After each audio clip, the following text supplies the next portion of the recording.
தொழில் வருமானம் சொந்தமாக மனவேதனைப்பட்டு வந்தது யார்? உன்னுடைய கட்டுமனைக்கு நான் போய் பார்த்தேன். நீ இருக்கிற இடத்துலேருந்து 9 கிலோமீட்டருக்குள்ள துர்காதேவி அம்மன் ஆலயம் இருக்கான், இருக்குதா? உங்கள் வீட்டு பக்கத்தில் போனேன், எல்லையில் விநாயகர் கோயிலும் சைடில் சிவபெருமான் ஆலயமும் இருக்கா? கால்வன் போனேன். உன்னுடைய வீட்டுக்கு உள்ளே போய் நான் பார்த்தேன். 3 ஆண்டு காலங்களாக உங்களுடைய பணங்கள் நஷ்டமாகி இப்போ கடன்பட்டு கஷ்டப்பட்டுக்கிட்டு இருக்கீங்க. கடல் கடந்து நம்ம போய் சம்பாத்தியம் பண்ணணுங்கிற ஆசை இருந்தும் அது நடக்கலை.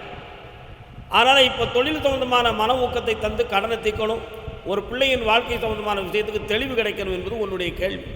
கால்வன் போகணும். வேறு என்னப்பா வேணும்? அந்த மனநிலைகளை பக்குவப்படுத்தி மீண்டும் வெற்றியை தருகிறேன். ஆமாம், அது அடுத்த மாதத்தில் பேசும். இந்த அவகதம் அவன் அந்த பிள்ளைய கல்யாணம் முடிக்கணும்னு நினைக்கான், தோற்று வீட்டுக்கு வந்துடுவான். அப்போ